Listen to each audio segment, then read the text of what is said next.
সবাই জানি যে বিকাশ একটা বিশাল দিক এবং বেশ বড় একটা সাইড। মানুষের বিকাশ জন্মলগ্ন থেকে শুরু করে একেবারে মৃত্যুর আগ পর্যন্ত চলতে থাকে। তো সেই জায়গায় বিকাশটাকে ছোট করে বলাটা খুবই কঠিন, তবে আমি চেষ্টা করব অল্প সময়ের মধ্যে যতটুকু সম্ভব আপনাদের সাথে আমার একটা অভিজ্ঞতা শেয়ার করতে, এবং সবশেষে আমি আপনাদের কাছ থেকেও শুনতে চাইব যে আর কি হলে বা আর কি করলে আপনারাও শিক্ষার্থীদের মানসিক বিষয়গুলোকে আরো ভালোভাবে বুঝতে পারবেন, ওদের কাছাকাছি পৌঁছাতে পারবেন।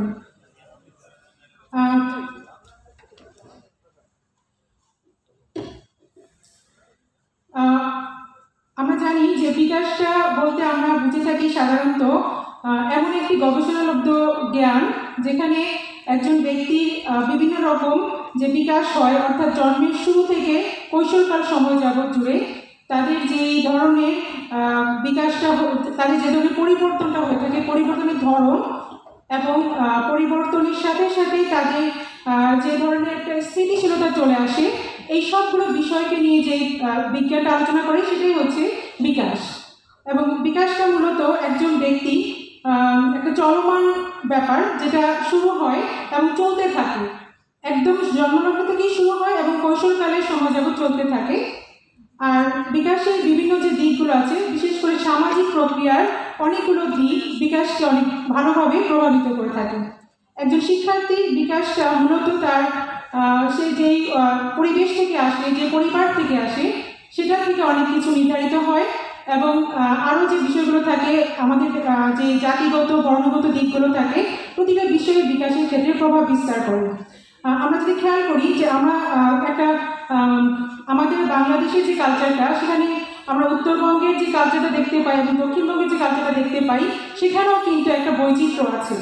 আমাদের কাছে যে শিক্ষার্থীরা ভর্তি হয়ে আসে, তারা আসলে পুরো বাংলাদেশের বিভিন্ন কালচারটাকে ওরা রিপ্রেজেন্ট করে, ফলে ওদের বিকাশটাও তাদের অনেকগুলো বিষয় থেকে চলে আসে। যেমন এথনিক গ্রুপের কিছু ব্যাপার থাকে যেটা তাদের মানসিক বিকাশের ক্ষেত্রে ভীষণ রকম ভিন্ন হয়ে থাকে সাধারণ আমাদের যেই মেজর গ্রুপ এবং মাইনর গ্রুপের মধ্যে দেখা যায়।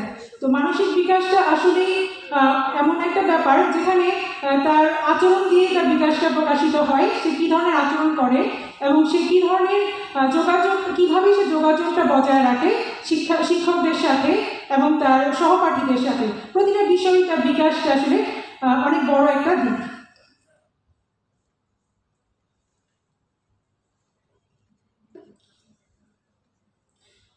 এবং বিকাশটা আসলেই এতটা বৈচিত্র্যপূর্ণ যে প্রতিটা শিক্ষার্থীকেই তার নিজস্ব বিকাশের ধরন অনুযায়ী তাকে একজন থেকে আরেকজন থেকে আলাদা করে এবং একটা স্বতন্ত্র দিক আছে। এবং বিকাশের যে ক্ষেত্রগুলো আমরা জানি যে সাধারণত বিকাশটা মূলত ঘটে থাকে, তাদের শারীরিক কিছু বিকাশ হয়, তাদের জ্ঞানীয় ক্ষেত্রে কিছু বিকাশ হয়, ব্যক্তিত্বের বিকাশ হয় এবং সামাজিক কিছু বিকাশ দেখা যায়। শারীরিক বিকাশটাই আসলে আমরা সহজে দেখতে পাই শিক্ষার্থীরা যখন আমাদের ক্লাস 3-তে ভর্তি হয়ে আসে এবং ধীরে ধীরে ক্লাস 6, 7 এবং আরও পরে যখন ক্লাস 11, 12 ক্লাসে যেতে থাকে, ওদের শারীরিক বিকাশটাই আমাদের বেশি চোখে পড়ে। ছোট যে শিশুটা ছিল সে ধীরে ধীরে পূর্ণাঙ্গ একটি মানব হিসেবে পরিণত হচ্ছে এবং যুবকে পরিণত হয়। এবং সবসময় আমরা দেখি যে বিকাশের শারীরিক দিকটা নিয়ে আমরা অনেক বেশি মনোযোগী থাকি। হয়তো ছোট যে শিশুটা, তাকে যেভাবে করে আমরা দেখতাম, হঠাৎ করেই তার শরীরটা বদলে যাচ্ছে, বড় হয়ে যাচ্ছে এবং তাকে সেইভাবে করে তার সাথে আমাদের যোগাযোগটা করতে হচ্ছে। এবং শারীরিক বিকাশের মধ্যে একটা জিনিস থাকে যে ছেলেদের মধ্যে আমরা জানি যে কৈশোরকালীন সময়ে টেস্টোস্টেরন হরমোনের নিঃসরণটা বৃদ্ধি পাওয়ার ফলে ছেলেদের, কিশোরদের মধ্যে বা ছাত্রদের মধ্যে মূলত এক ধরনের আগ্রাসী মনোভাব এবং কর্তৃত্বপরায়ণ মনোভাবটা প্রকাশিত হতে থাকে।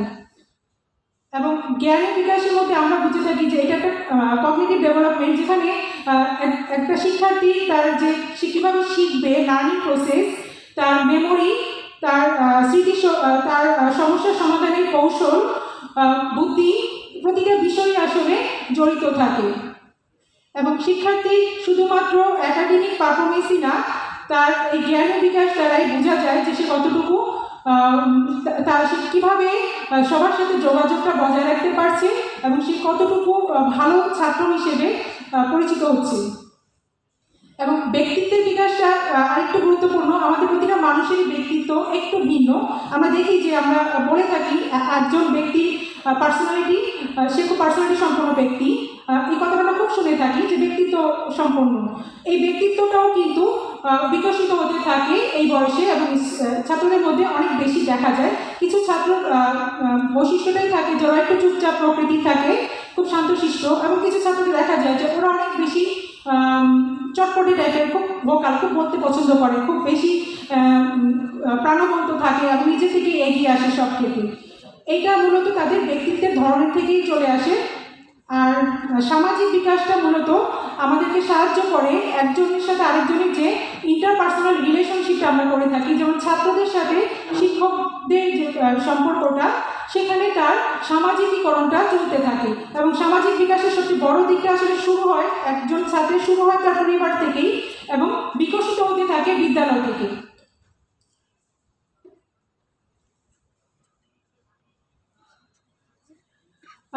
আমি জানি যে ডিআরএমসিতে মূলত যেই বয়সটা থেকে আসে তারা ক্লাস 3 থেকে আসে। আমি শৈশব জায়গাটাকে এখানে বাদ দিয়েছি, আমি রাখিনি। আমি চেষ্টা করেছি শুধুমাত্র ক্লাস 3 থেকে 12 ক্লাস পর্যন্ত ছাত্রদের মানসিক বিকাশটাকে গুরুত্ব সহকারে আলোচনা করার জন্য। ওয়ার্ল্ড হেলথ অর্গানাইজেশন থেকে বলা হয়েছে যে 10 থেকে শুরু করে 19 বছর বয়স পর্যন্ত সময়কে কৈশোরকাল বলা হয়। আমরা দেখি যে আমাদের এখানে ছাত্রদের যে শুরুটা সেটা 9 থেকে ক্লাস 3-তে ওরা ভর্তি হয়ে যায় এবং 19 পর্যন্ত সময় জুড়ে ওরা আমাদের সাথেই থাকে, 12 ক্লাস পর্যন্ত। সুতরাং খুব বড় একটা অংশ আমরা দেখতে পাই। এবং এখানে ছোট বাচ্চা না হলেও ওরা আসলে যে ক্লাস 3 যে বাচ্চারা, ওরা আসলে শৈশবের একটা জায়গায় থেকে যায়। ওদেরকে আমরা কিশোর হিসেবেও দেখতে পারি না, আবার একদম শিশু হিসেবেও ওদের সাথে ট্রিট করা যায় না, কারণ ওরা আসলে নার্সারি বাচ্চা না। সুতরাং এই জায়গাটা হচ্ছে একরকম। আবার আমরা যখন খেয়াল করি যে 9-10-এ যে ছাত্ররা আছে ওদের মধ্যে আবার ধরনটা আরেকটু ভিন্ন, যেটা ক্লাস 3 পড়েছিল। আবার আমরা 11-12-এর সময় দেখতে পাই যে ওদের মানসিক বিকাশের ধরনটাও একদমই আলাদা। তো আমি চেষ্টা করেছি এই সব ছাত্রদের বয়সের ভিত্তিতে 3টা ক্যাটাগরিতে ফেলতে। 3টা ক্যাটাগরি এরকম ছিল যে প্রথমটাকে আমি প্রারম্ভিক কৈশোরকাল বলছি, অর্থাৎ আর্লি চাইল্ডহুড পিরিয়ড, যেটা শুরু হয় 9 থেকে শুরু করে 13 বছর বয়স পর্যন্ত সময়। এবং মধ্য কৈশোরকাল, অর্থাৎ আমরা এটাকে বলে থাকি যে মিডল অ্যাডোলেসেন্স পিরিয়ড, যেটা 13 থেকে শুরু করে 15 বছর বয়স পর্যন্ত সময়। এবং 3 নম্বর অংশটা হচ্ছে, 3 নম্বর পার্টটা হচ্ছে যে কৈশোরকালের একদম শেষ দিকে, অর্থাৎ লেট অ্যাডোলেসেন্স, যেটা 15 থেকে 19 বছর বয়স পর্যন্ত সময় জুড়ে বিকাশটা হতে থাকে। আমি এই জায়গাটা একটু একটু আপনাদের সাথে শেয়ার করতে চাচ্ছি যে এই বয়সটাকে বিভিন্ন বিজ্ঞানীরা বা বিভিন্ন মনোবিজ্ঞানীরা এটাকে বিভিন্নভাবে ব্যাখ্যা দিয়ে থাকে। তবে আমি চেষ্টা করেছি আমাদের এখানে যে ছাত্ররা আছে তাদের বয়সের ভিত্তিতে তাদেরকে এইভাবে ভাগ করতে। যেমন খুব ছোটো বাচ্চাদেরকে বা ক্লাস 3 থেকে শুরু করে 4-5 পর্যন্ত যাদের যে ছাত্ররা আছে তাদেরকে হয়তো আমরা দেখতে পাই যে আর্লি অ্যাডোলেসেন্স পিরিয়ডের মতো থাকে, এবং পরবর্তীতে 8-9 যে সময়টা সেটা হয়তো মিডল অ্যাডোলেসেন্স পিরিয়ডকে কভার করে। তার পরবর্তীতে যে কলেজ ছাত্ররা আছে 11-12 ক্লাসে, তাদেরকে আমরা বিবেচনা করে থাকি যে ওরা হয়তো বা কৈশোরের একদম শেষ দিকে, অর্থাৎ যুবক হিসেবে।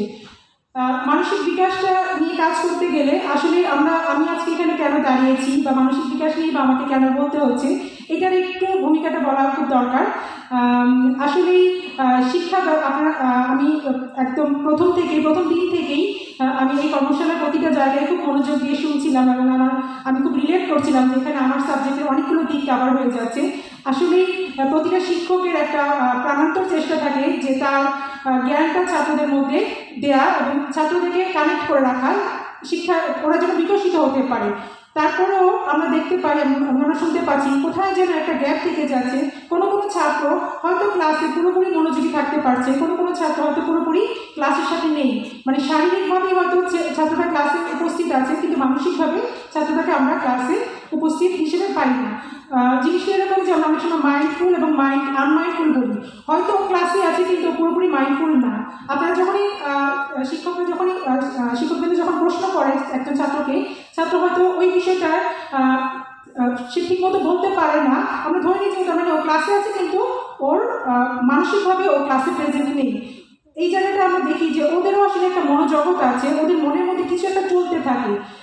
ও স্কুলে এসেছে অথবা অনলাইনে ক্লাসে বসেছে, যেখানে থাকুক ও যে বসা মানে ও ক্লাসে পুরোপুরি মনোযোগী আছে সেটা বলাটা খুব মুশকিল। এবং তাহলে ছাত্রদেরকে ক্লাসে অ্যাটেন্টিভ রাখার জন্য প্রতিটা কর্মশালা, 3 দিনের কর্মশালায় প্রতিটা ইয়েতেই ছিল, আলোচনার বিষয়বস্তু ছিল কী করে তাহলে ছাত্রদের কাছে আমরা আরও ঘনিষ্ঠভাবে থাকতে পারি বা ছাত্রদের আমরা কীভাবে বুঝতে পারি। এখানে যে বৈচিত্র্যটা আমরা দেখতে পাচ্ছি যে বিভিন্ন বয়সে যে বিকাশটা হতে থাকে, এই বিকাশের কারণেই আমরা আসলে অনেক সময় ছাত্রদেরকে আমাদের আন্তরিকতার কোনো ঘাটতি নেই, কিন্তু তারপরেও কেন যেন হচ্ছে না, ওদেরকে আমরা কেন যেন আমাদের কাছে রাখতে পারছি না। কারণ আমরা দেখেছি একদম কৈশোরকালের যে ছোটো বয়সের যে শিশুরা, ওদের মধ্যে যে ধরনের মানসিক জগৎটা তৈরি হয়, ওরা যেভাবে করে চিন্তা করে এবং উপরের ক্লাসে যেমন 11-12 ক্লাসে যে ছাত্ররা থাকে, ওদের চিন্তা ধারণটা পুরোটাই বদলে যায়, ওদের মনোজগৎটাই পুরো বদলে যায়। ফলে একই ছাত্র, একজন শিক্ষক এই ছাত্রটাকে হয়তো ক্লাস 3 পড়ে পেয়েছে, ধীরে ধীরে তো ও বড় হয়েছে, ক্লাস 9-10 এবং ধীরে ধীরে আরও বড় হয়েছে 11-12 ক্লাসে। তো এই যে সময়ের সাথে যে ওর সাথে সাথে বিকাশটা হয়েছে, ওর যে মানসিক বিকাশটা হয়েছে, ওর যে বিভিন্ন বিকাশ হয়েছে, সেই বিকাশের সাথে সাথে ওর অনেক জায়গায় পরিবর্তন এসেছে। সেই পরিবর্তনগুলো হয়তো অনেক সময়ই আমরা খুব অল্প সময়ের মধ্যে ধরতে পারি না। বিশেষ করে হয়তো আমি আমার সন্তানের দিকে যদি তাকাই, আমি হয়তো খুব ছোটো বয়সে আমার সন্তানটাকে আমি যেভাবে করে যেইভাবে ওর সাথে কথা বলতাম বা যেভাবে করে আমি স্বাধীনতা দিতাম, কিন্তু আমি দেখতে পাচ্ছি যে বয়সের সাথে সাথে ওরও কিন্তু একটা প্রকাশের ধরনটা বদলেছে। এই যে সময়ের সাথে সাথে একজন শিক্ষার্থীরও যে পরিবর্তন হচ্ছে, বিকাশটা হচ্ছে, সেই জায়গাটা যদি আমরা যদি একটু খেয়াল করি, তাহলেই মনে হয় আরেকটু সহজ হবে যে কীভাবে তাহলে আমরা ছাত্রদের কাছাকাছি থাকতে পারি, অথবা আমরা যেই লক্ষ্যটা নিয়ে এসেছি ছাত্রদের কাছে, সেই লক্ষ্যটা আমরা পূরণ করতে পারবো।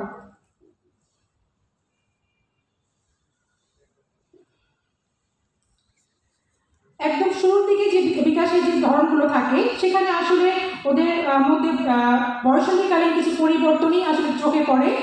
তার মানে ওরা শারীরিকভাবে হয়তো বড় হচ্ছে, সেটাই বেশি চোখে পড়ে এবং ওদের শারীরিক লক্ষণগুলোই বেশি প্রকাশিত হয়। মানসিকভাবে তাদের বিকাশটা একটু কম দেখা যায়, বিশেষ করে তাদের জ্ঞানীয় যে চিন্তার ধরনটা, সেই জায়গাটায় ওরা যথেষ্ট যৌক্তিকভাবে চিন্তা করতে পারে না, বা বিমুক্ত চিন্তা বলতে আমরা যেটা বুঝি, সেই চিন্তাটা ওদের এই ক্ষেত্রে শুরু হতে থাকে কিন্তু যথেষ্ট ভালোভাবে থাকে না।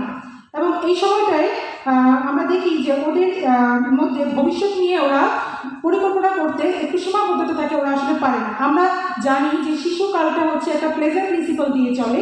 বিষয়টা এমন যে ওরা আসলে এখন আমি ক্লাসে ভালো করে লিখলাম, আমাকে এখন একটা স্টার দেওয়া হলো, এইটা হচ্ছে ওর একটা ইমিডিয়েট একটা গ্র্যাটিফিকেশন। ও এখন লিখলো, এখন একটা স্টার হলো, এটা হচ্ছে ও এইটাই আনন্দ সহকারে এটাকে উপভোগ করে।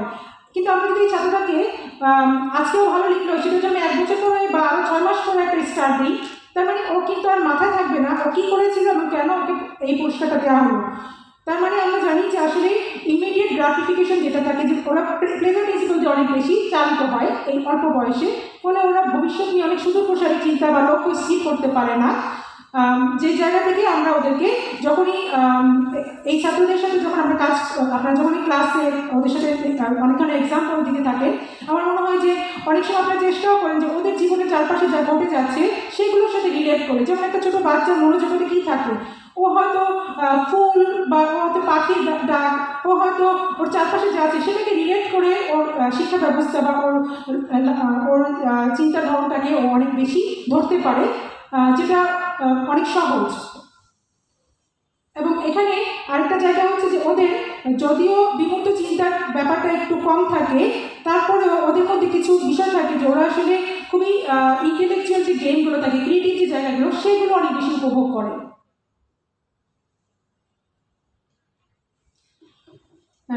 দ্বিতীয় ভাগটাকে আমরা বলেছিলাম যে মধ্য কৈশোরকাল। সাধারণত এই সময়টায় ওদের বয়সন্ধিকালীন শারীরিক যে বিকাশে সেটা প্রায় সম্পন্ন হয়ে আসে, তবে কোনো কোনো ছাত্রের হয়তো এটা অবিরত থাকে। সবার শারীরিক বিকাশ একই রকম বা একই সাথে একই সময়ে ঘটে না, একটু ভিন্নতা থাকতে পারে।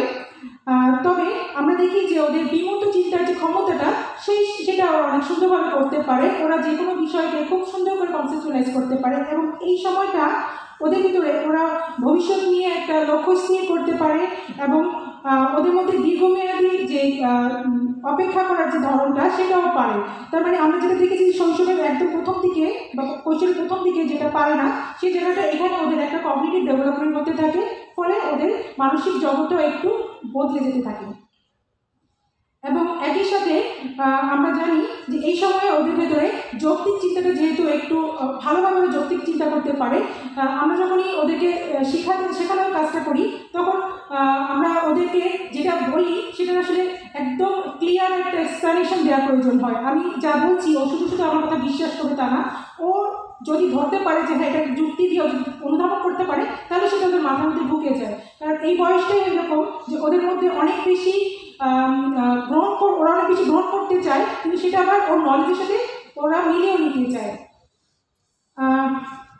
এবং এই বয়সে আরেকটা দিক দেখা যায় যে ওরা অনেক বেশি অনেক ইনোভেটিভ আইডিয়াগুলো ওরা নিয়ে আসে এবং ওদের ভিতরে সেলফ ইনভলভমেন্ট বলতে আমরা যেটা বুঝি যে প্রোঅ্যাক্টিভ, ওরা নিজের থেকেই এগিয়ে যায় যদি সেখানে ওরা আগ্রহ অনুভব করে এবং যদি মনে করে যে ও এটা বুঝতে পারছে এবং এখানে ও সফল হবে, এটা ওর কাজে লাগবে জীবনে, তখন ওরা নিজে থেকে অনেক বেশি আগ্রহী হয়।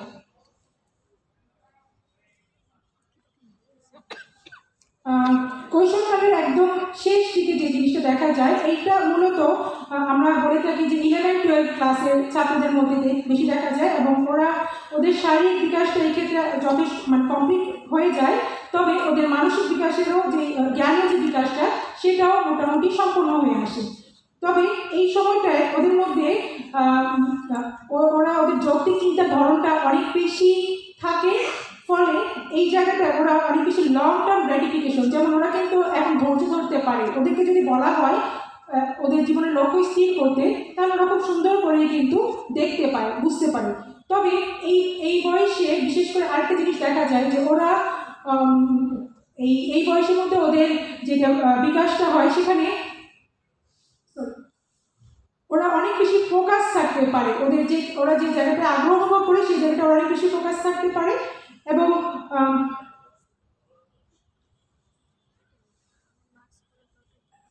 এই বয়সের মধ্যে সবচেয়ে বড় যে জায়গাটা দেখা যায় যে ওরা আসলে যুবক হিসেবেই কিন্তু নিজেদেরকে মনে করে, ওরা নিজেদেরকে ছোট মনে করে না। ওরা মনে করতে থাকে যে ও তো আসলেই কিন্তু ওরা যুবক, ওদেরকে আমরা ছাত্র বালক হিসেবে আমরা দেখতে পাই না। ওরা একেবারেই হাতে পায়ে আমাদের মতোই বড় সড়ো, ওদেরকে আমরা সেভাবেই দেখি এবং ওরাও সেভাবেই চিন্তা করে। তবে এই জায়গাটায় এই 11-12 ক্লাসের যে ছাত্ররা আছে ওদের মধ্যে আমরা দেখি যে ওরা অনেক বেশি গুছিয়ে অনেক কিছু চিন্তা করতে পারে এবং এই বয়সের মধ্যে ওদের ঝুঁকি গ্রহণ করার একটা প্রবণতা থাকে। ওরা অনেক চ্যালেঞ্জ নিয়ে ফেলে, যেহেতু এই বয়সটা ওরা নিজেকে পরিপূর্ণ মনে করে এবং স্বাধীন চেতা মনোভাব ওদের এই বয়সে জাগ্রত হয়। সেই জায়গা থেকে ওরা অনেক সময় সামাজিক অনুশাসনটাকে ওরা পুরোপুরি মানার চেয়ে বড় করে নতুন কিছু করে নতুনভাবে নিজেদেরকে প্রকাশ করতে চায়। এই জায়গাটা একটা বিরাট চ্যালেঞ্জ আমাদের চলে আসে যে তাহলে ওদের সাথে কীভাবে যোগাযোগ করা যায় বা ওদেরকে কী করে বোঝা যায়, একই সাথে ওদেরকে কী করে তাহলে ম্যানেজ করা যায়।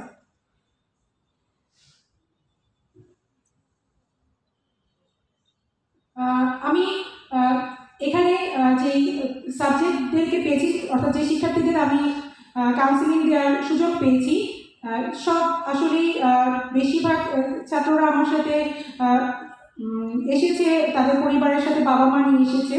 কিছু ছাত্র ঢাকার বাইরে যারা আছে তারা অনলাইনে অর্থাৎ হোয়াটসঅ্যাপে ওরা আমার সাথে কানেক্টেড হয়েছে, ওদের সমস্যাগুলো নিয়ে কাজ করার চেষ্টা করেছে। আমি এখানে তিন ধরনের শিক্ষার্থীদের সম্পর্কে একটু আপনাদের সাথে শেয়ার করতে চাই, এই কারণে যে তাহলে বোঝা যাবে যে আসলে ওদের যে মানসিক বিকাশটা হয় সেই বিকাশটার ফলেই কিন্তু ওদের সমস্যার ধরনটাও আলাদা হয়, ওদের ইস্যুগুলো আলাদা হয়। যেমন আমি যদি প্রথমে একটু খেয়াল করি, একদম ক্লাস 3-র একজন ছাত্র আমার কাছে এসেছিল, ওর বাবা মা নিয়ে এসেছিল। ক্লাস 3 যে ছাত্রটি, আমরা শুরু থেকে বুঝতে পারছিলাম যে এই ক্লাস 3 মানে ওরা অনেক বেশি প্লেফুল থাকে, ওরা অনেক বেশি যেহেতু প্রথম ভর্তি হয়েছে 3, 4, 5 এই সময়টা কিন্তু ওদের ভিতরে এক ধরনের আনন্দ থাকে, ওরা অনেক বেশি হাসি খুশি থাকে, ওরা অনেক বেশি চঞ্চল থাকে, ফলে ওদের এই জায়গাটায় কিন্তু আলাদা একটা জিনিস দেখা যায়। তো এই ছাত্রটাকে ওর বাবা মায়ের বক্তব্য যে ওর সমস্যাগুলো ছিল এরকম যে অনেক বেশি ভয় পেত এবং বিশেষ করে ওর ভয়ের ধরনটা ছিল যে রাতে যখন কারেন্ট চলে যায় তখন অন্ধকারে সে ভীষণ চিৎকার করতো এবং বিকটভাবে চিৎকার করতো। এবং অনেক সময় ও মোবাইলে খেলা করে, টিভি দেখে, বিশেষ করে কার্টুন দেখে। আর আরেকটা বিষয় ছিল ওর মধ্যে ও অনেক বেশি রাস্তায় যখন যেত তখন যাদের মধ্যে একটু এলোমেলো পোশাক অথবা আমরা যাদেরকে বলি যে উদ্বাস্তু বা পাগল টাইপের, এদেরকে দেখেও সে ভয়ে খুব অস্বাভাবিক কিছু আচরণ করতো। তো আমি অ্যাসেসমেন্টের একটা পর্যায়ে যখন ছাত্রের সাথে আলাদা করে কথা বলেছি, আমি বোঝার চেষ্টা করছিলাম যে ওর এই ভয়ের কারণগুলো কীভাবে কী হতে পারে বা ওর ভয়টাই বা কীভাবে ডেভেলপ করে গেল। তো সেই জায়গাটা আমি দেখতে পাচ্ছিলাম যে ছাত্রটা আসলে সারাদিন যে কার্টুন দেখে সেখান থেকে সে ভূতের একটা ভয় তার মধ্যে চলে আসে এবং সে দেখেছে যে ভূত মানে শিখেছে ভূত মানেই হচ্ছে ভূত তাকে মেরে ফেলবে, অন্ধকারে ভূত আসে, ভূত তাকে মেরে ফেলতে পারে, তার জন্য ক্ষতিকর কিছু হতে পারে, যে কারণে কারেন্ট চলে গেলে সে অনেক বেশি আতঙ্কিত হয়ে যায় এবং সে চিৎকার করতে থাকে। এবং কোনোভাবেই সে এই যে পাগলের প্রতি, সে তার বক্তব্য অনুযায়ী সে বলেছে যে পাগলের প্রতি তার একটা ভয় আছে। সে পাগল বলতে বোঝাচ্ছে যে রাস্তায় গেলে যে পাগলকে দেখতে পায়। কোনোভাবেই সে তার বন্ধুদের কাছ থেকে শুনেছে যে পাগল যে কোনো সময় অনেক বেশি ক্ষতিকর কিছু হতে পারে, সুতরাং পাগল থেকে দূরে থাকতে হবে। তো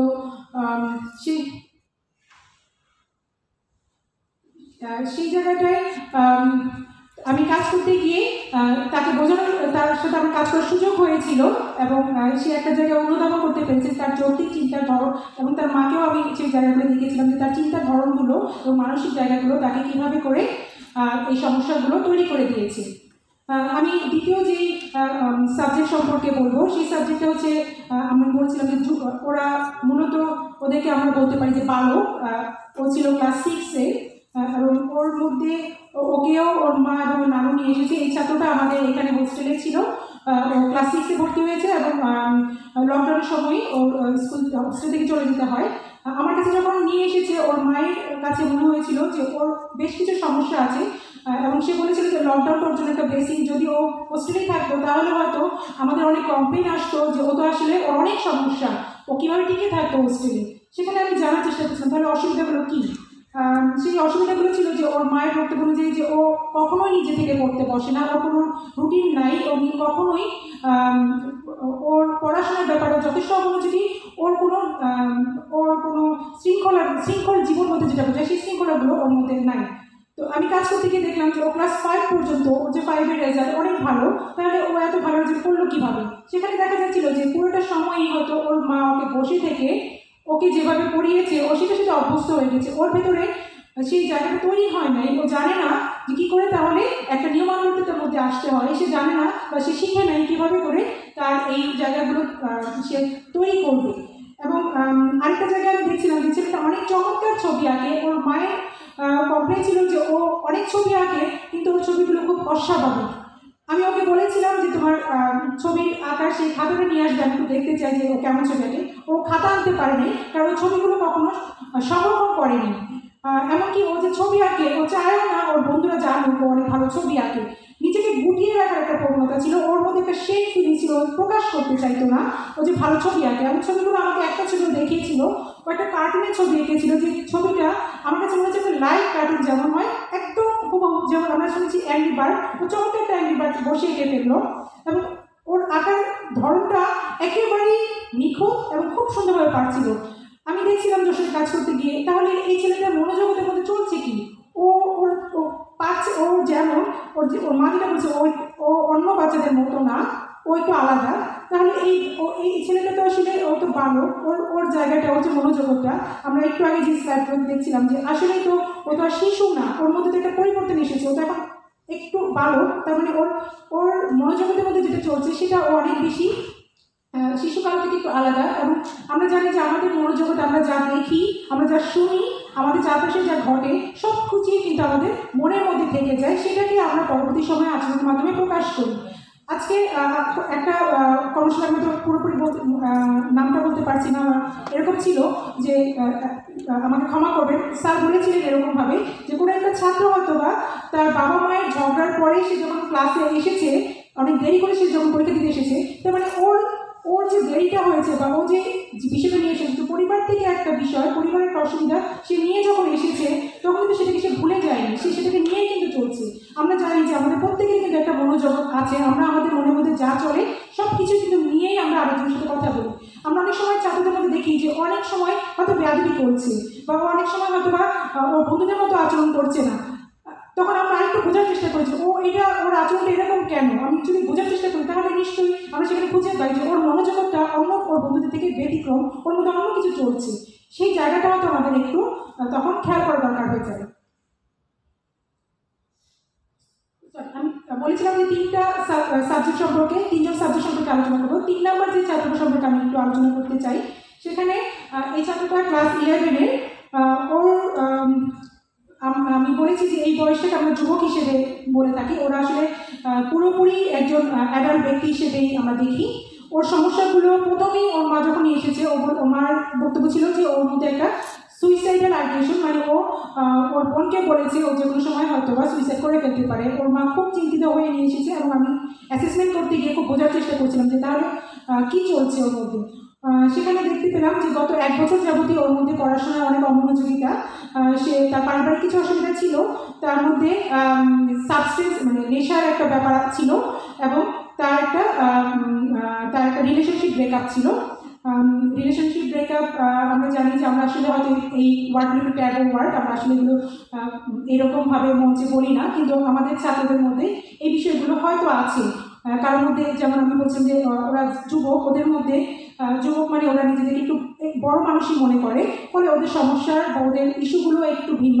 ওরা মনে করে যে বন্ধুদের সাথে কৌতূহলবশত হয়তো কখন ওরা নেশাটা করে থাকতে পারে, বিভিন্ন রকম সাবস্টেন্স ওরা ইউজ করতে পারে, সেটা একটা কৌতূহল। এবং কারো কারোর মধ্যে দেখা যায় সেই কৌতূহলটাই একসময় তার একটা নেশার দিকে নিয়ে যায়, অর্থাৎ তার একটা অভ্যাসে পরিণত হয়ে যায়।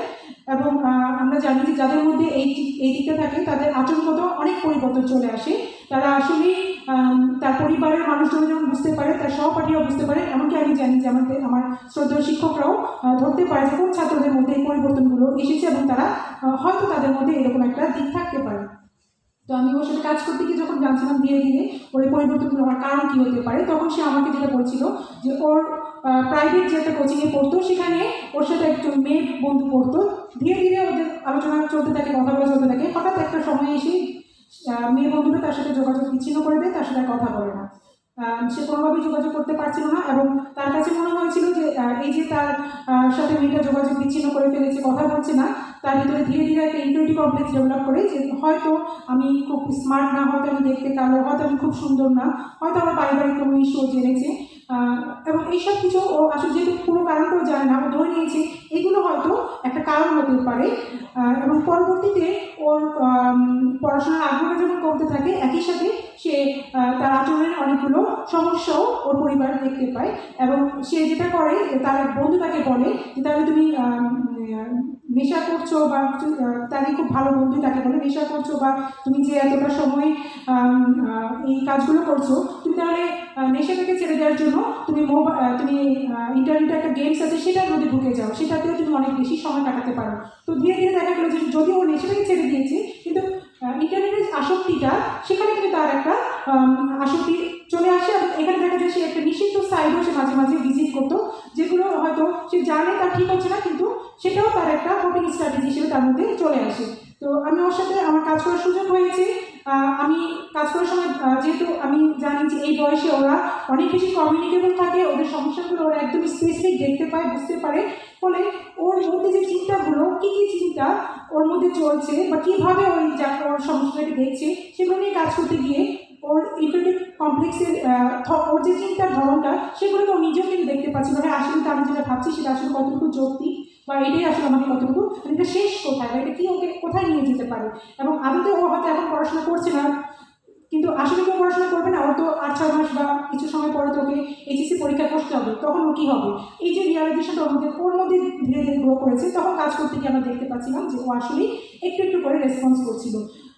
আমি আমার একটা ছাত্রর মাকে আমি বলছিলাম, এভাবেই বলছিলাম যে আপনার এই সন্তানটা যখন 2 বছর ছিল, তখন আপনি ওর সাথে যখন রাস্তায় হাঁটতেন, মা এবং ছেলে, তখন আপনারা কীভাবে হাঁটতেন? আপনি তো ওকে ওর হাত ধরে হাঁটতেন? মাটা বলছে না, আসলে তো ও তো অনেক ছোটো, ও তো একা হাঁটতে পারবে না, কোলে নিয়ে হাঁটতাম। ঠিক আছে, ওর যখন 7 বছর বয়স হলো তারপর আপনি ওকে নিয়ে যখন হাঁটছিলেন তখন কীভাবে হাঁটতেন? মা বলছে না আসলে ওকে তখন কোলে নিয়ে হাঁটা যাবে না, অনেক বড় হয়েছে, ওকে আমি ওর হাত ধরে রেখেছি যেন ও রাস্তায় কোনো একটা অ্যাক্সিডেন্টে না পড়ে যায়। এবং ও যখন যুবক, তার মানে ও এখন 12 ক্লাসে পড়ে, এখন ওর সাথে আপনি যখন এসেছেন তখন কীভাবে এসেছেন? ওর হাত ধরে এসেছেন না, আসলে ওর আমি পাশাপাশি হেঁটে হেঁটে এসেছি। এই যে বয়সের সাথে সাথে ওর সাথে একই সন্তান, সে যেই বয়সে যেটা করছে, তার মানে আমরা দেখছি যে বয়সের সাথে সাথে ওর শারীরিক বিকাশে শুধু হচ্ছে না, ওর মানসিক বিকাশও হয়েছে। 2 বছর একটা বাচ্চার ধারণা নেই কীভাবে পরিবেশে নিজেকে সেফ রাখতে হয়, কিন্তু 7 বছর বাচ্চা পুরোটা জানে না, কিন্তু ওর এক ধরনের পরিবর্তন হয় যেটার মাধ্যমে সে আসলে জানে যে হাঁটা যাবে, এবং মা কিন্তু সেটা মনিটরও করছে। কিন্তু যখন এই ছেলেটাই প্রাপ্তবয়স্কের মানে একদম যুবক হয়ে গেছে, তখন কিন্তু ওকে হাত ধরে হাঁটলে হবে না, আবার ওকে পুরোপুরি ছেড়েও দেওয়া যাবে না, তুমি একা একা যাও কাউন্সিলিংটা নিয়ে চলে আসো, কারণ ও আসলে এই পর্যন্ত আসবে কি না বাবা মা নিশ্চিত না, আবার আসলেও এরপরে সে কোথায় যাচ্ছে সেটাও জানে না। ফলে এই যে মনিটরিংটা, বাবা মায়ের একটা ক্লোজ মনিটরিং এবং সেই অনুযায়ী সেটা হচ্ছে কিনা, এটা খুবই জরুরি।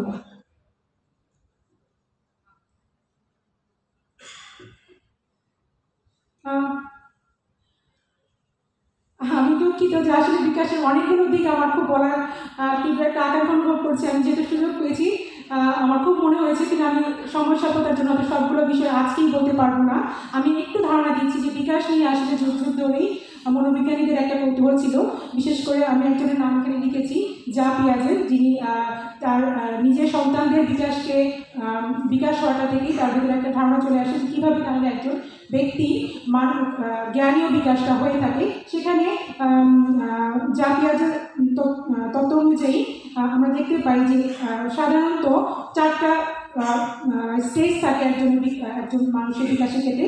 আমি বাকি 2-3টা আমি শুধু একটা পয়েন্টে লিখেছি, কারণ কৈশোরকালীন সময়ে ওদের মধ্যে মূলত অপারেশনাল থিঙ্কিং বলতে আমরা যেটা বুঝি, তার মানে কগনিটিভ থিঙ্কিং বা যৌক্তিক চিন্তাগুলো, সেটা কৈশোরকালীন সময়ে ওদের মধ্যে বিকশিত হতে থাকে, এবং এই সময়ে ওদের মধ্যে চিন্তাভাবনাগুলো খুব গোছানো থাকে, এবং ওদের মধ্যে একটা ইগোসেন্ট্রিক একটা ধারণা চলে আসে। তার মানে আমি হচ্ছে এমন কেউ যে আমাকে আর কেউ বুঝবে না, আমি ইউনিক, আমার মতো আর কেউ না, আমার বিষয়গুলো পুরো আলাদা, আমাকে কেউ জানে না, আমার পরিবার কেউ বুঝে না, এরকম একটা চিন্তা চেতনা ওদের মধ্যে তৈরি হয়। এবং ওদের মধ্যে আরেকটা জিনিস থাকে, ওরা অনেক বেশি কল্পনা করতে পারে, ওদের কল্পনার প্রবণতা এত বেশি থাকে। বিশেষ করে আমরা শুনতে পাই যে ওরা অনেক বেশি ফ্যান্টাসি ওয়ার্ল্ডে থাকে, ওরা কল্পনা করে করে নিজেকে হয়তো আমেরিকার প্রেসিডেন্ট ভাবতে শুরু করতে পারে, তাতে কোনো সমস্যা নেই, কিন্তু ওরা বাস্তবধর্মী যে চিন্তাটা, সেটা অনেক সময় অনেকের পক্ষে করা সম্ভব হয় না। এই বিষয়টা এরকম যে ওদের ফ্যান্টাসি ওয়ার্ল্ডটা তখন অনেকটা জায়গা জুড়ে থাকে। আমি এই বিষয়টাকে আমি এই থিওরিটাকে একটু স্কেপ করে নতুন আরেকটা থিওরি বলছিলাম, সেটা হচ্ছে এরিক এরিকসনের একটা থিওরি আছে, যেখানে এরিকসনের তত্ত্ব অনুযায়ী এই সময়ে কৈশোরকালীন সময়ে ওদের মধ্যে সেন্স অফ আইডেন্টিটি বলতে যেটা আছে সেটা গ্রো করে। তার মানে ওরা নিজেকে ওরা চিনতে শিখে, এবং ওদের মধ্যে সবসময় একটা আইডেন্টিটি ক্রাইসিস চলে, আমি কে, আমি ঠিক আছে কিনা, এই জায়গাগুলো ওদের মধ্যে তখন চলে আসে।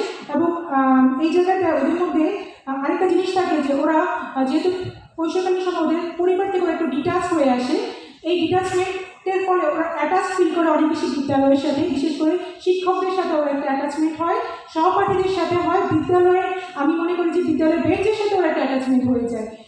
প্রত্যেকটা জায়গা থেকে কিন্তু ও নিজের একটা সংযোগ খুঁজে বেড়ায়, এবং এটা খুবই একটা ভালো, খুবই একটা গঠনমূলক দিক, খুবই একটা ইতিবাচক দিক।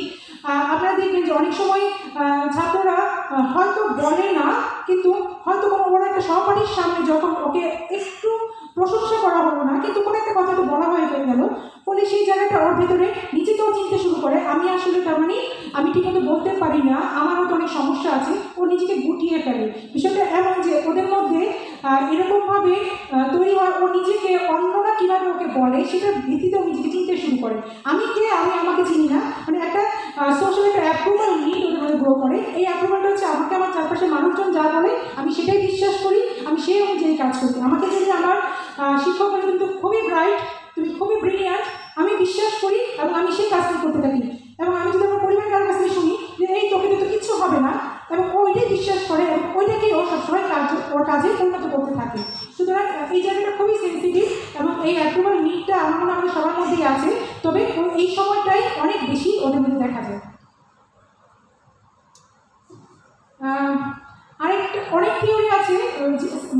অনেকগুলো বিকাশের অনেক ফিল্ড আছে, আমরা অনেক লম্বা সময় বিকাশ নিয়ে পড়ি। আমি যেটা বলছিলাম শুরুতে যে সারাংশ করাটা খুব কঠিন। আমি চেষ্টা করেছি আরেকটা বিকাশ আমি না বললেও আমার মনে হচ্ছে যেটা মানে অপূর্ণত থেকে যাবে, সেটা হচ্ছে অ্যাটাচমেন্ট থিওরি বলে একটা থিওরি আছে, যেখানে অ্যাটাচমেন্ট মানে দুই রকম অ্যাটাচমেন্ট হয়। ওদের সিকিউর অ্যাটাচমেন্ট হয়, ইনসিকিউর অ্যাটাচমেন্ট হয়। অ্যাটাচমেন্ট আসলে শুরু হয় পরিবারে ওর কেয়ার গিভারের সাথে, বিশেষ করে মা এবং যে ওকে ছোটোবেলা থেকেই লালন পালন করে তাদের সাথে ওদের অ্যাটাচমেন্ট। যেখানে একটা সিকিউর অ্যাটাচমেন্ট থাকে, তাদের মধ্যে ইতিবাচক মূল্যবোধগুলো গ্রো করে, এবং যাদের মধ্যে একটা ইনসিকিউর অ্যাটাচমেন্ট থাকে তাদের মধ্যে একদমই ফিয়ারফুল একটা বিষয় থাকে। তার মানে ওরা বড় হতে থাকে যখন, তখন ওদের মধ্যে অ্যাংজাইটি এবং অ্যাগ্রেশনটা দেখা যায়। এই অ্যাটাচমেন্টটাও অনেক সময় এরকম হয় যে যাদের সিকিউর অ্যাটাচমেন্ট থাকে তারা শিক্ষকদের সাথে খুব ভালোভাবে যোগাযোগটা রাখতে পারে, শিক্ষকদের তার মানে ওরা ডিজায়ারেবল আচরণগুলো করতে পারে। আর যাদের ইনসিকিউর অ্যাটাচমেন্ট থাকে তারা আসলে রুলস ব্রেক করে অনেক বেশি, তারা অনেক সময় কিন্তু তারা সবসময় চ্যালেঞ্জগুলো নেয় এবং ঝুঁকিপূর্ণ কাজগুলো ওরা অনেক সময় করে ফেলে।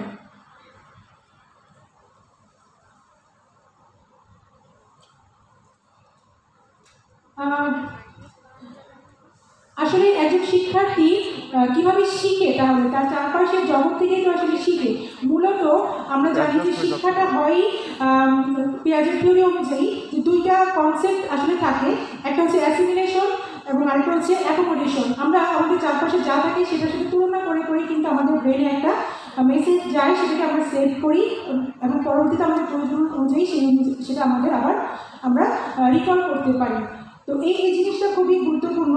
এবং অনেক সময় যেহেতু আমরা জানি যে ওরা পরিবার থেকে একটু ডিটাচ হয়ে যায় এবং শিক্ষা ব্যবস্থার সাথে ওরা অনেক বেশি সংযুক্ত হয়ে যায়, সেক্ষেত্রে ওদের ওদের সেলফটা তৈরি হতে থাকে। সেলফটা তখন সে মানে এক ধরনের এমন একটা অবস্থায় আসে যেটা এই জায়গায় আসলে গঠিত হয়, এবং সেখানে দেখা যায় যে সেলফ গঠিত হওয়ার ক্ষেত্রে তাদের আত্মমূল্যায়ন করা, ধারণাটা কনসেপ্টটা কী এবং নিজেকে আত্মনিয়ন্ত্রণ করার কিছু কৌশল আছে। তার মানে সেলফ এস্টিম বলতে আমরা যা বুঝি সবগুলো আসলে এখানেই তৈরি হতে থাকে, এবং এখান থেকেই তারা পরবর্তীতে তারা পরবর্তী যে স্টেজে যায় তখন সেই কাজগুলো তারা করতে পারে। এবং আসলে বিকাশের অনেক জায়গা যেরকম খুবই, আমি হয়তো আজকের আলোচনা স্লাইডে যদিও ছিল, আমি অনেকগুলোকে স্কেপ করে গিয়েছি এবং চেষ্টা করেছি খুব অল্প সময়ের মধ্যে বলতে। বিকাশটা আসলে মাথায় রাখাটা হয়তো আপনারা জানেন যে আপনারা ওই কাজটাই করেন, যে ক্লাস 3 করে বাচ্চাদের সাথে যে উদাহরণটা দিয়ে ওদেরকে বোঝানো হচ্ছে, কারণ ওদের মনোযোগ একটু পুরোই আলাদা। একই সাথে হয়তো ওরা এই ছাত্ররাই যখন আবার আরেকটু উপরে ক্লাসে উঠছে, বালক হয়ে যাচ্ছে, ওরা হয়তো সেই ঘাস ফুল বা এই উদাহরণগুলোর সাথে ওরা তখন ওদের কাছে ভালো লাগবে না, ওরা আগ্রহটা হারিয়ে ফেলে। তখন হয়তো একটু বয়স উপযোগী কিছু উদাহরণ ওদের প্রয়োজন হয়, তাহলে ওরা অনেক বেশি আগ্রহ বোধ করে ক্লাসে। আবার একই সাথে ওদের উদাহরণগুলো যদি থাকে যে লাইফ যখন 11-12 ক্লাসে চলে যাচ্ছে, তার মানে একদম যুবক, ওদের সাথে হয়তো ওদের অনেক দিক হয়তো ওরা খুব স্মার্ট, ওরা কিছু বলে না, কিন্তু আমরা বুঝতে পারছি যে ওদের মনোযোগে তখন কী চলে। এবং অনেক সময় বসে থাকা মানে যে সে মাইন্ডফুল, আমরা বিশ্বাস করি সেটা না। মাইন্ডফুল হবে তখনই যখন সে তার প্রত্যেকটা জায়গায় সে কন্টিনিউ করবে, শিক্ষক যেটা বলছে সেই জায়গাটাও যখন ধরতে পারছে, সে যেখানে যা বলছে, তার মানে সে আসলে এই বিষয়টাকে খুবই আগ্রহ সহকারে শিখতে যাচ্ছে। এবং কিছুক্ষণ আগে স্যারের যে জায়গাটা ছিল, আমি খুব সুন্দর করে শিখছিলাম, এটা আমার একটা শেখার জায়গা ছিল যে আসলেই সায়েন্স তো আমাদের চারপাশেই আছে, আমরা চারপাশেই আমাদের যা ঘটছে প্রত্যেকটাই কিন্তু আমাদের সায়েন্সের একটা সুফল। আমরা যদি একটু খেয়াল করি, এটাই হয়তো পাঠ্যপুস্তকে আছে, কিন্তু পাঠ্যপুস্তকে থাকলে কী হবে, ও তো আসলে সেটাকে কঠিন শব্দ দ্বারা বুঝতে পারছে না, কিন্তু যখন সে ওদের প্রাথমিক জীবনের কোনো একটা জায়গার সাথে যখন মিলাচ্ছে, তখন কিন্তু সেই তার আগ্রহটা যখন খুঁজে পায়, একই সাথে কিন্তু ছাত্র এবং শিক্ষকের যে সম্পর্কটা সেটাও অনেক বেশি প্রাণবন্ত হিসেবে দেখা যায়। আমি চেষ্টা করেছি ছোট্ট কিছু বিষয় এখানে রাখার জন্য, যে আসলে একজন শিক্ষককে পুরো কর্মশালায় আমি জানি যে আমরা এটাই চেষ্টা করেছি কী করে তাহলে আমরা শিক্ষকরা ছাত্রদের আরও কাছে যেতে পারি, ছাত্রদেরকে আমরা আরও মানসিকভাবে বুঝতে পারি, এবং আমি যেটা চাচ্ছি সেটা ছাত্রদেরকে দিতে পারি। সেই জায়গায় আসলে মনে হয়েছে যে আমরা আসলে চাই ছাত্র শিক্ষকের একটা যোগাযোগ থাকবে, যে যোগাযোগটা এমন হবে যে ছাত্ররা ভয় পাবে না, কিন্তু আবার ওরা বেয়াদবিও করবে না, তার মানে ওরা রুলসও ব্রেক করবে না। ওরা জানবে যে কী বলতে হয় শিক্ষকের সাথে, কীভাবে বলতে হয়, এবং ও যেহেতু শিখছে ওর ট্রায়াল বেসিসে তো ও শিখছে, ফলে ওর কিছু ভুল হবে, এটা যেমন সত্য। একই সাথে ও ইচ্ছা করে কি ভুলগুলো করছে, নাকি ওর আসলে ওর ইন্টেনশনাল না, ও জানে না যে এগুলো আসলে ভুল। সেই জায়গাটায় আমার মনে হয় যে শিক্ষকদের একটা বিশাল ভূমিকা থাকে, এবং শিক্ষকদের একটা গবেষণাও দেখা গিয়েছে যে শিক্ষকদের যে নিরাপত্তা বোধ, যত্নশীলতা, নিয়ন্ত্রণ করা এবং বুদ্ধিভিত্তিক যে উদ্দীপক, তার মানে ইন্টেলেকচুয়াল কিছু স্টিমুলাস আছে, সেগুলো যত বেশি ছাত্ররা পায়, সেখানে ছাত্রদের মানসিক বিকাশটা অনেক বেশি কার্যকর হয়, এবং তাদের একই সাথে তাদের শারীরিক, মানসিক, জ্ঞানীয় বিকাশটাও, সামাজিক বিকাশটাও অনেক বেশি বিকশিত হয়। এবং শিক্ষকদের সাথে যখন শিক্ষক মণ্ডলীদের সাথে যখন ছাত্রের একটা নিবিড় যোগাযোগ থাকে, তখন সেই জায়গাটা তাদের বুদ্ধিভিত্তিক যে বিকাশ আমরা বলি সেটাও অনেক ভালো হয়, এবং ওদের লাইফ স্কিলগুলো, আমরা যেটা বুঝি যে কথা বলার যে যোগ্যতা বা দক্ষতা, এবং ফিয়ারফুল না হয়েও যে ওর বিষয়গুলোকে বলতে পারে, সেই দক্ষতাগুলো আসলে এখানেই তৈরি হয়। এবং একই সাথে আমরা মনে করি যে শিক্ষকের ভূমিকা অনেক বেশি থাকে, যে আমরা মনে করি মোটিভেটেড করা। প্রতিটা টিচারই আমি জানি যে মোটিভেশনটা দিয়ে থাকে ছাত্রদের, কিন্তু সেই মোটিভেশনের জায়গাটা আসলে তাদের বিকাশের জায়গাগুলো অনুযায়ী হচ্ছে কি না। কেউ কেউ সেলফ মোটিভেটেড হতে পারে, কেউ কেউ একদমই সেলফ মোটিভেটেড নাও হতে পারে। যেমন একটা ক্লাসে 50 জন বাচ্চা, আমি জানি যে এখানে কোনো ছাত্র মানসিকভাবে বুদ্ধির দিক থেকে পিছিয়ে নেই, কারণ আমাদের সিলেকশন প্রসেসটা এরকম থাকে, সব বাংলাদেশের সবচেয়ে মেধাবী ছাত্ররাই আমাদের কাছে আসে, আমরা সবচেয়ে মেধাবী ছাত্রদেরকেই পাই ক্লাস 3-তে। ফলে বুদ্ধির দিক থেকে বা অটিজম, মানসিক কোনো রকম অসুস্থতা ওদের মধ্যে নেই। তাহলে এই ছাত্রগুলো ধীরে ধীরে একই রকমই কি থাকছে, ওরা বদলে যাচ্ছে, ওদের মধ্যে হয়তো সে একই রকম দিকগুলো থাকছে না। কি হচ্ছে তাহলে এখানে? একটা গবেষণায় এরকম বলা হয়েছিল, গবেষণাটা আসলে বিদ্যালয় থেকে না, গবেষণাটা ছিল এরকম যে হার্ভার্ড ইউনিভার্সিটির গবেষণা ছিল, যেখানে গবেষণার ফলাফলটা ছিল যে যেই বাবা মা একটু কঠোর অনুশাসনে সন্তানদের লালন পালন করে, সেই সন্তানরাই জীবনে সফল হয়। তো কঠোর অনুশাসনটা একটা ছাত্রের জীবনেও আসলে অনেক বেশি তার জীবনে সফল হওয়ার ক্ষেত্রে ভূমিকা পালন করে, এটা যেমন সত্য। একই সাথে ওদের আবেগীয় যে একটা সম্পর্ক, যেটা আমরা কিছুক্ষণ আগে বলছিলাম, অ্যাটাচমেন্টটা কি আছে কিনা ছাত্রদের সাথে, সেটাও যেমন জরুরি। অ্যাটাচমেন্ট মানে সিকিউর অ্যাটাচমেন্ট আছে কিনা, এবং তারা তাদের বিকাশের ঠিক পর্যায়গুলোর মধ্যে কি শিক্ষকদের সাথে তার যোগাযোগটা হচ্ছে কিনা, সেই জায়গাটাও অনেক বেশি গুরুত্বপূর্ণ। আমি অনেকগুলো স্লাইড বাদ দিয়ে গিয়েছি, আমি শুধু একটু বলবো যে আমি মাননীয় স্যার, অধ্যক্ষ স্যারের কাছে অনেক বেশি কৃতজ্ঞ আমাকে এই সুযোগটা দেওয়ার জন্য।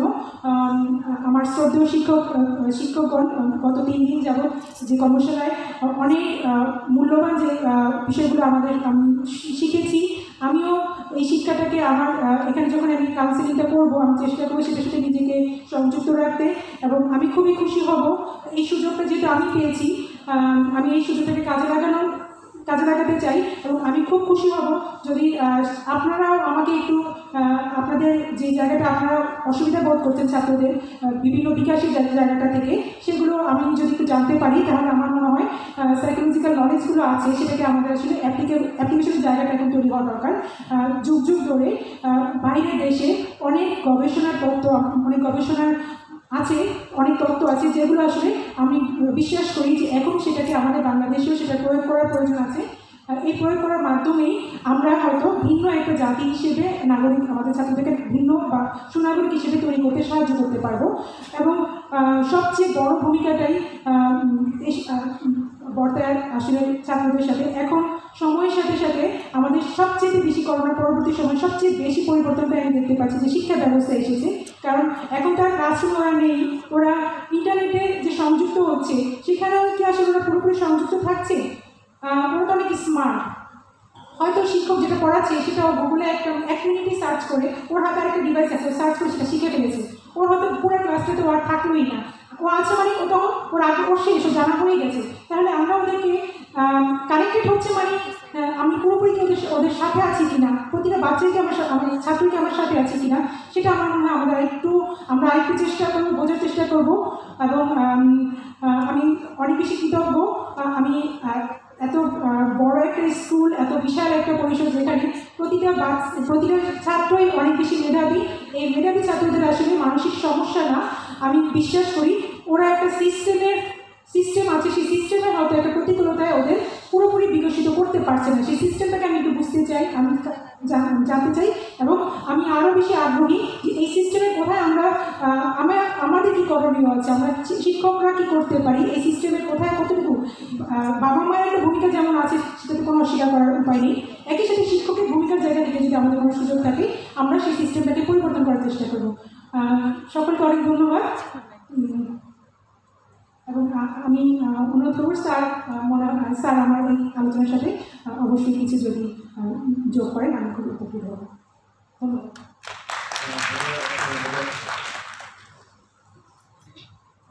ধন্যবাদ বক্তব্যের জন্য। তো আমি একটু বলে রাখি অধ্যক্ষ মহোদয়কে বলার আগে যে